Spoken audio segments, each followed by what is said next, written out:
এ যেন কোনো দক্ষ শিল্পীর তুলিতে আঁকা কোনো নান্দনিক ছবি। রাজশাহী পয়েন্টে পদ্মা নদীর ঠিক মাঝখানে জেগে ওঠা এই চরের জনবসতির এই চিত্র একেবারেই অন্যরকম। এই চরটি দেখতে যতটা কাব্যিক, নামটা ঠিক ততটাই গদ্যময়, গতানুগতিক। যেহেতু নদীর মাঝখানে চরটির অবস্থান, তাই নাম হয়ে গেছে মিডিল চর।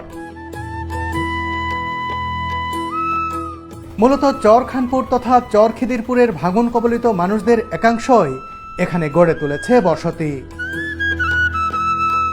এখানকার এক একটি বাড়ি যেন এক একটি খামার, আর বিস্তীর্ণ সবুজ মাঠ যেন অগণিত গবাদি পশুর অভয়ারণ্য।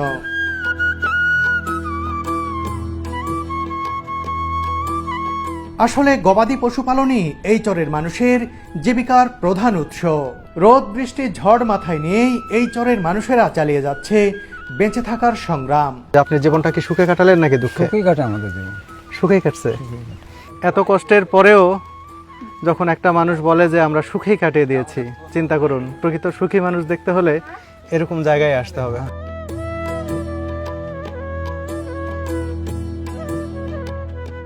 আজুল ভাই, আপনার ছাতা রাখার স্টাইলটা তো হেভি লাগতেছে।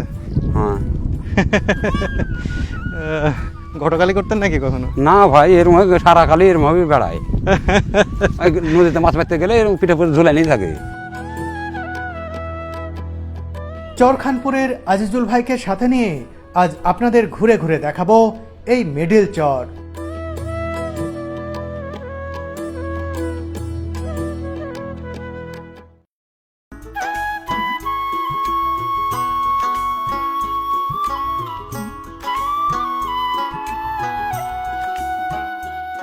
চরখানপুরে আজিজুল ভাইয়ের বাড়িতে ভরপুর মধ্যাহ্নভোজ আর বৃষ্টিমুখর দারুণ এক মুহূর্ত কাটিয়ে বিকেলে আমরা রওনা দিলাম মিডিল চরের দিকে। বৃষ্টি পুরোপুরি এখনো থামেনি, দু এক ফোঁটা পড়ছেই। এই যে আজিজুল ভাই দেখেন আপনার কথা সাথে বলছিল রয়েছে। এই মুরব্বী, কে? এই যে এই মুরব্বী আপনার কথা বলছিল। কি বলছিলেন? দাঁড়াও ভাই। কি বলছিলেন উনি? ও বুঝে যাও, কই ছেলেটা আসে না, আসবে না, এইসব বলে। মানে সবার সাথে সবার তো ভালো লাগে না, বুঝতে পারেন? কত লেটে? 180। আসসালামু আলাইকুম। ওয়ালাইকুম আসসালাম। ভালো আছেন? হ্যাঁ, আল্লাহ ভালোই রেখেছে, ভালোই আছি। আমার কথা নাকি জিজ্ঞেস করেন শুনলাম। হ্যাঁ, জিজ্ঞাসা করা যায়? আসলে আমি খালি জিজ্ঞাসা করবো, 14 জন খালি ভার্সিটির অফিসার শুনতে এসেছিল। তাই নাকি? হ্যাঁ, আইসে জিজ্ঞাসা করলো সদিন যে এই বিকেলে উনি সত্য কথা বলে, কথার আপনার শরীর ভালো তো? হ্যাঁ, আল্লাহ শরীর ভালো রেখেছে, ভালো আছি।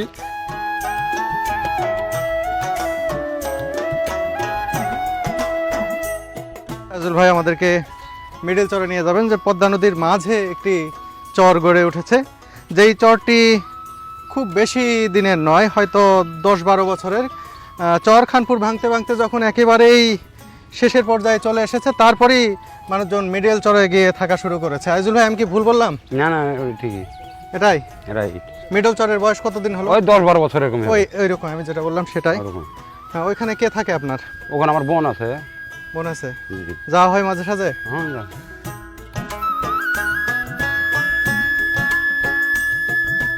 মিডিল চরে আমি একবার গিয়েছিলাম 2008 সালে। তখন সেখানে একটা বাড়ি ছিল।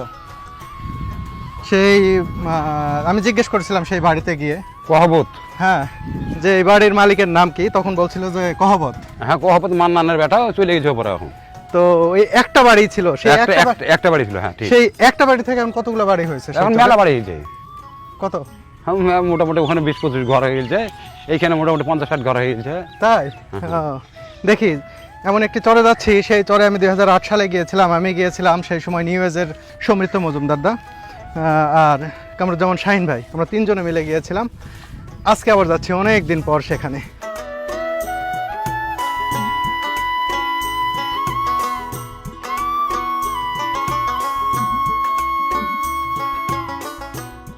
হাঁটতে হাঁটতে আমরা চলে এলাম নদীর তীরে। সামনের একটি ঘাটে কোরবান ভাইয়ের নৌকা বাঁধা রয়েছে, সেই নৌকায় করেই আমরা যাব মিডিল চর। কোরবানকে বলেছিলেন যে আমরা আবার পার হবো আপনার নৌকাতে। হ্যাঁ হ্যাঁ, তাহলে সমস্যা নেই। জল থই থই পদ্মা নদী দেখে নাটোর থেকে আসা তুহিন ভাই কিছুটা ভয় পাচ্ছিলেন তা নিয়েই হাস্যরসে মশগুল আজিজুল ভাই। এখন এবার থেকে সাহস সাহস ধরে দেবো। আমি তো চাহা শুনো যে একবার বিকেল একবার সন্ধ্যা পর্যন্ত যাতে তুফান হয়, তাহলে কেন? তুহিন ভাই যে কি করে তাই দেখবো গাঙের মধ্যে। হ্যাঁ, তো মেঘটা ছুটে গেল।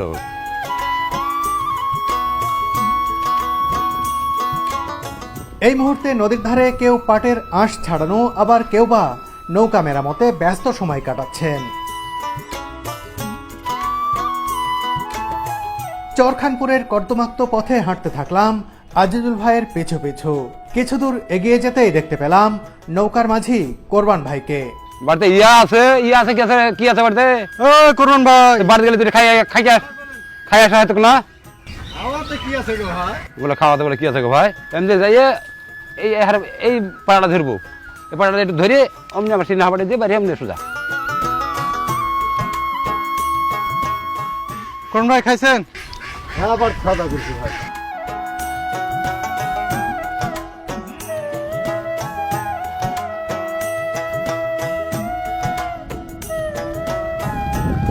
কি পানি কেমন?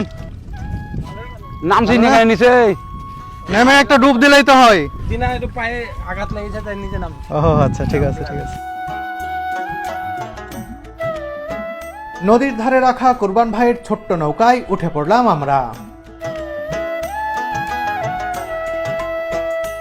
চরখানপুর পেছনে ফেলে নৌকা ছুটতে থাকলো মিডিল চর অভিমুখে। যেতে যেতে মায়ার চর চরখানপুরের সৌন্দর্য দেখে নিলাম এক ঝলক। নদীর ধারে চড়ে বেড়ানো মহিষের পাল দেখতে দারুণ লাগছে।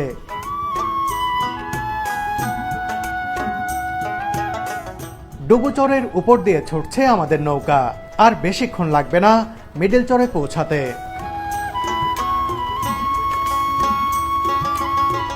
রাজশাহী শহর আর চরখানপুরের অনেকটা মাঝামাঝি জায়গায় মিডিল চরের অবস্থান। তাই মিডিল চরে যাওয়া মানে রাজশাহী শহরের দিকে অর্ধেক পথ এগিয়ে থাকা। চলতে চলতে আমরা চলে এলাম মিডিল চরের অস্থায়ী ঘাটে।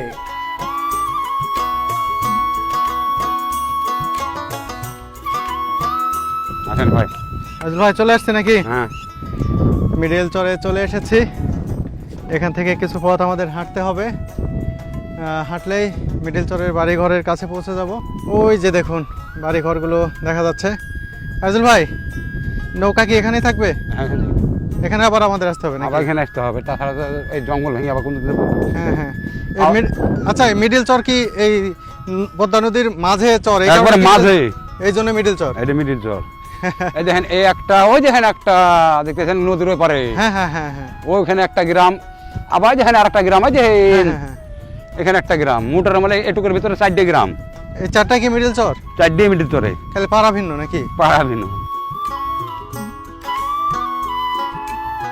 সব বসত ছিল আমাদের এখানে, সব যতই পাড়া যা আছে, হ্যাঁ হ্যাঁ।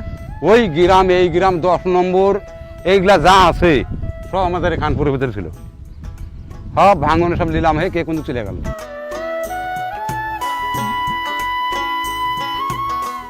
চরের বসতির দিকে এগিয়ে যাওয়ার সময় সবুজ মাঠ ভর্তি গবাদি পশু দেখে আমি হতবাক হয়ে গেলাম। অজস্র গরু, ছাগল আর ভেড়া চড়ে বেড়ানোর এমন দৃশ্য সত্যি মনোমুগ্ধকর।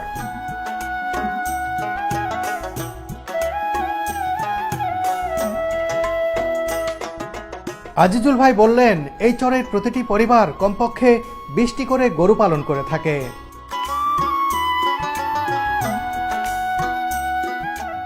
এই মুখে তাকান, এর মধ্যে যা দেখবেন একবার ওখান থেকে তাকান, এই পানির ওপার থেকে শুধু ওই দেখেন গরু সব যা দেখছেন সব গরু সাদা সাদা যা লাগছে পানির ওই পারও শুধু। হাজার হাজার গরু তো। হ্যাঁ, এগুলা গরু কার? এই আমাদের এখানকার লোকেরই। মানে এক মানুষের তো না? না, কত জোড়া? এক হাজার কার হয়তো 20টা আছে, কার আছে 10টা, কার আছে 50টা, কার আছে 100, এরকম 100 গরু মালিক আছে? 100 150 পর্যন্ত আছে।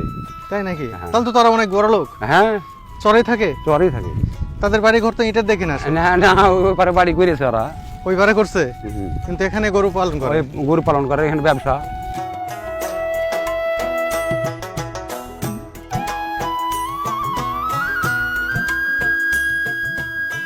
এই যে মিডল চরের এক পাশ মানে গরু দিয়ে মনে হচ্ছে অন্ধকার হয়ে আছে।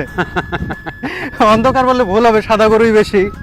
মানে গরু দিয়ে ও পাশটা মনে হচ্ছে তিল ধরনের ঠাঁই নেই এরকম, এত গরু, হাজার হাজার গরু। আরে বাবা, ওই যে দেখাইছে ওই পাড়াটা, ও কে থাকে ওখানে? ওই যে আর ওখানে থাকে আমার বোনেরা। যাবো না একটু আপনার বোনের বাড়ি? হ্যাঁ, যে যাওয়ার কাছে নৌকা নিয়ে ওখানে বেড়াবো।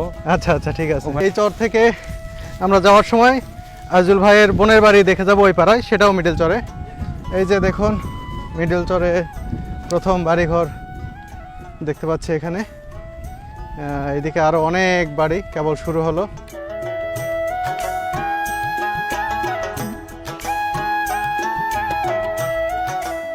এ যেন কোনো দক্ষ শিল্পীর তুলিতে আঁকা কোনো নান্দনিক ছবি।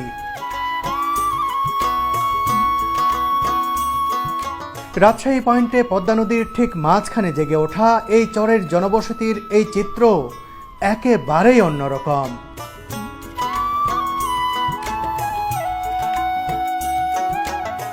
এখানে দেখতে পাচ্ছি যে গোবর শুকিয়ে তারা রেখেছেন। এগুলো কি বিক্রি করে নাজুল ভাই? বিক্রি করে, আবার জাল দেয় বাড়িতে, বাড়িতেও ব্যবহার করে আবার বিক্রিও করে দেয়। বিক্রিও করে দেয়। এখানে কি পানি ওঠে এখন? পানি আজ 2-3 বছর থেকে উঠেনি। ওঠেনি, না, তার মানে ধীরে ধীরে স্থায়ী হচ্ছে এই জায়গাটা। ধীরে ধীরে স্থায়ী হচ্ছে।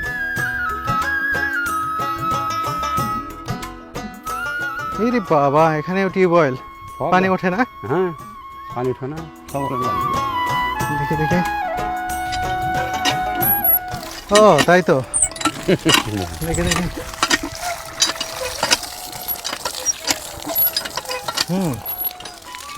পানি অতটা টেস্টি না, অতটা সুমিষ্ট না, কিন্তু পানি উঠছে এই তো। ওটাও গোয়াল ঘর, যেগুলো দেখেন আলাদা, সেগুলো গোয়াল ঘর। গোয়ালঘর না? হ্যাঁ। আর এই চরে গাছপালা হয়নি কেন? গাছপালা মানে এইসব জায়গাতে মানে এদালিঙ্গে সব চলে আসে না, হ্যাঁ হ্যাঁ। মানে এসে মানে তলে তো খালি বালু। ও এখন এই জায়গাটা করতে হলে খাটা লাগবে, মানে মানে গর্ত করতে হবে, করে এক করে করে ওই বাড়ি থেকে মাটি লিখে ঢালতে হবে, আচ্ছা, এই গাছ তো হইলেও এখানে থাকবে না, পড়ে যাবে, তাই তো? ভরে যাবে। বন্ধুরা দেখুন, প্রত্যেকটা বাড়ি এখানে সেপারেট, আলাদা আলাদা করে। এই বাড়ির চারপাশে দেখবেন যে খড়ের গাদা রয়েছে, গোয়াল ঘর রয়েছে, একেবারে ওটা মসজিদ আলাদা আলাদা। কোনটা মসজিদ? এই যে মসজিদ। ও, এখানে একটি মসজিদ দেখতে পাচ্ছি, ওই যে এই চরের মসজিদ। মসজিদটাও কিন্তু বাড়ির মতোই, এই যে ছন দিয়ে, তারপরে এই উলু খাগড়া দিয়েই তো তৈরি করছে। হ্যাঁ, শহরের জায়গাতে আপনার টিনের ঘর করা থেকে না করাই ভালো। হ্যাঁ হ্যাঁ। মানে টিনের বেড়া টেড়া দেওয়া মানে মানে কখন এই ঝড়ে পাক দিয়ে ফেলে দিবে, কাইটে কুইটে 12 বাট হয়ে যাবে। আর খেড়ের বেড়া কিন্তু শর্ট করে লড়ে না, ও আচ্ছা, মানে খেড়ের বেড়াতে মানে বাস করে আরাম, টিকসই হয়। টিকসই, মানে ঝড়ে মানে উপরাই কম, একটু পুঁতে দিতে হয়। আচ্ছা,